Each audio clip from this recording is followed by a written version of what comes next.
morning, everyone! It is currently 9:36, and today Allison and I are headed into Louisville to explore a little bit. So first things first, we're gonna head to the Louisville Slugger Museum and get a little factory tour, and then we're gonna head to the Brown Hotel for brunch. After that, we're gonna head to this Riverside Park and walk around a little bit before heading back to Missouri. I am really looking forward to today. We've only really seen Churchill Downs for 2 days, so I'm excited to actually see the city a little bit. And I also dressed up a little bit today, so let me show you my outfit. I've been wearing floral this whole trip, so I thought we can't stop this trend now. So I'm wearing this cute little romper that looks like a dress. I got it from Windsor, and I thought it'd be perfect for a little bit of a fancy brunch.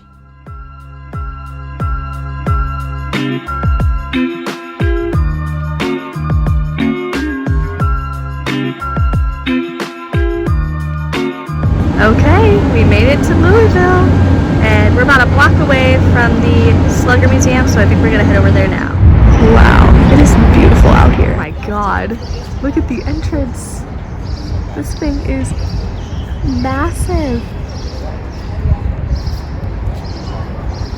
This wall in front of us is signed by 8,000 different baseball players over the decades. Insane. And these are all of the Hall of Fame signatures. In the gallery, they have this giant National League quilt.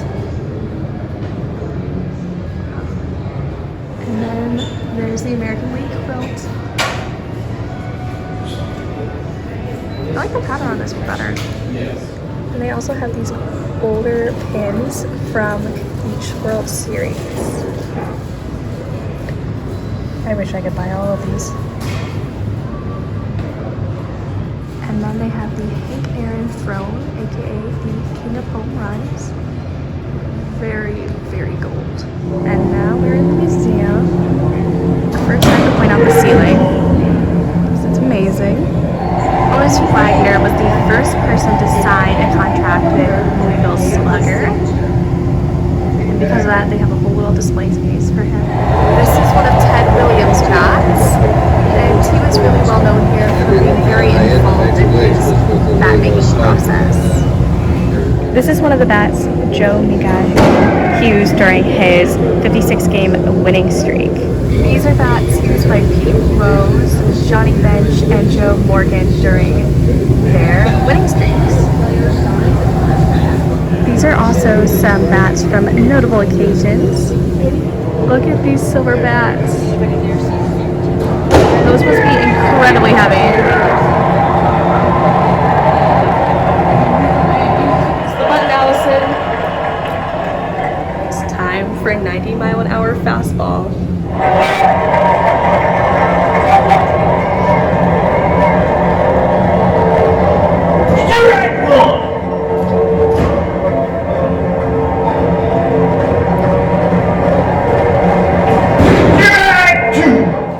Allowed to film the factory tour, but you are allowed to take pictures, so let me give you a quick rundown of what we saw. Since 1884, the Hillrich family have run the Louisville Slugger business.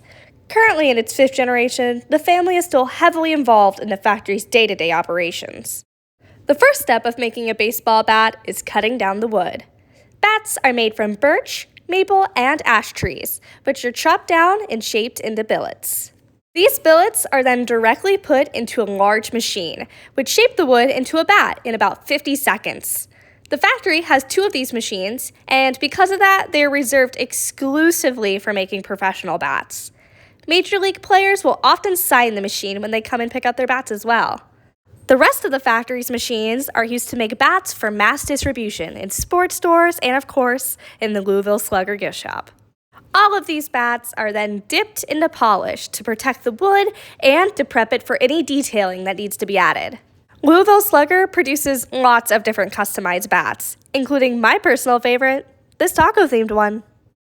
So there is a giant gift shop.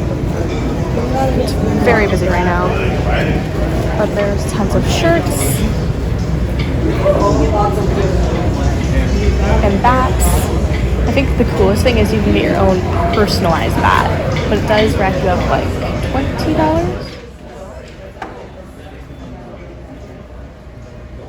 Here We're now back outside and look at this beautiful building.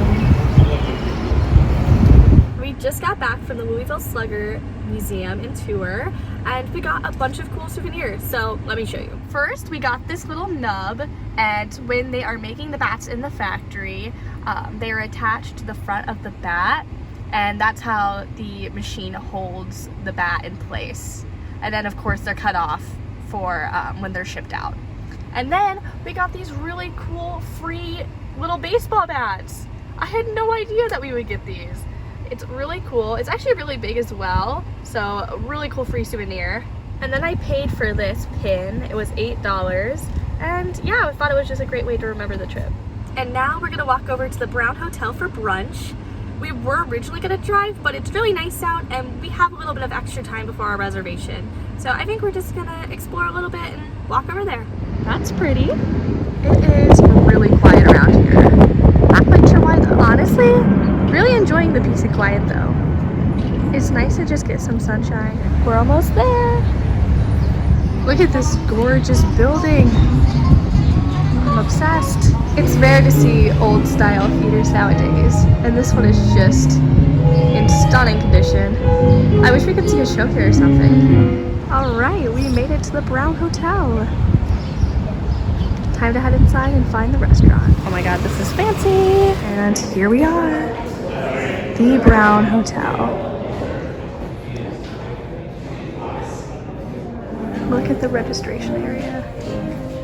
It's so ornate. Absolutely stunning in here. Even the bathroom is fancy. We're now on the 3rd floor for brunch, and just look at this place. Stunning. This place is extremely fancy. Look at these beautiful chandelier and details on the ceiling.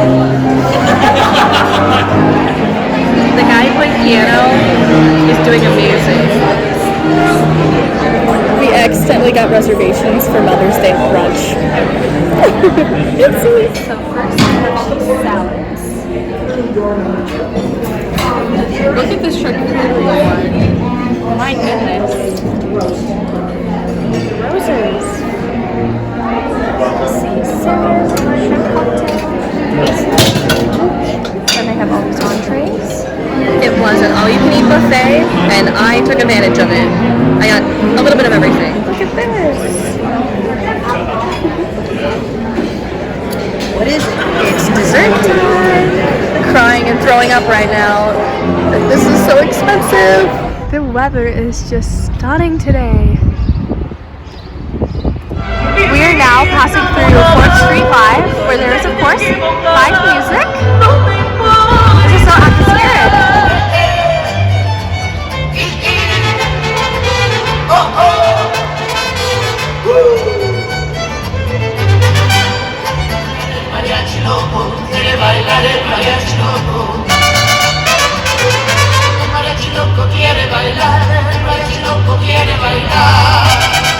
So we finally ran across the tallest building. This beautiful one. Right in front of the building are all these gorgeous fountains.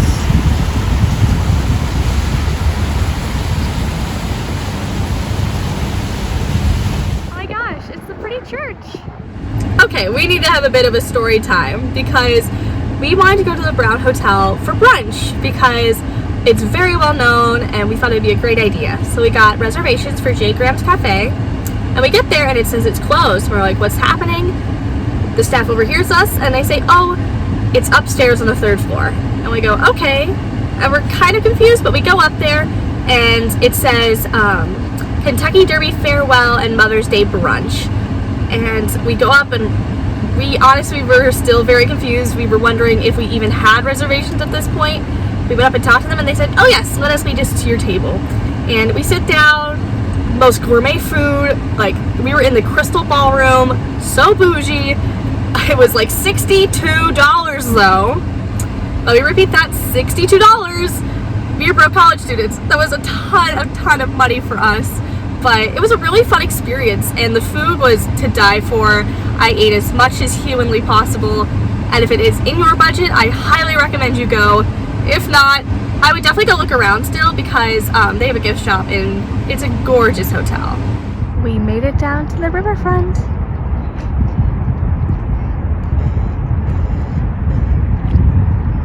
The river is a bit dirty, but it is really pretty overall. Look, there's a steamboat right now. It's going a lot faster than I expected. And there she goes. It is so peaceful here.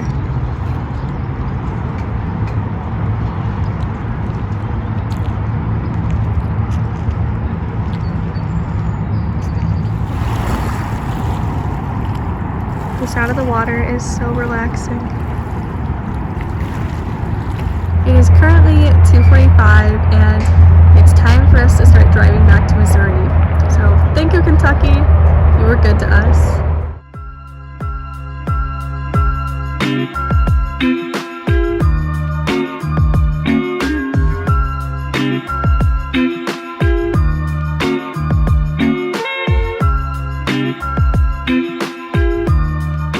We stopped to gas up my car and we got this giant crack in my windshield because a rock hit, of course.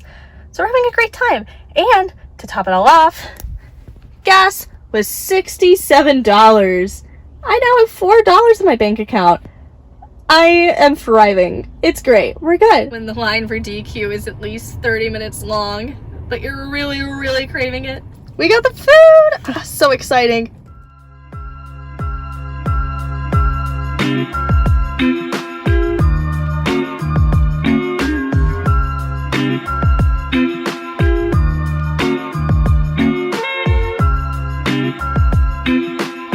It is 9:12 and we finally made it back to Columbia. So I think I'm gonna go unpack, and unfortunately I have some homework to do, so I'm gonna end the video right now. So I just want to thank you for watching this video. If you've enjoyed it, please consider giving it a thumbs up. And if you'd like to see more content from me in the future, please consider subscribing as well.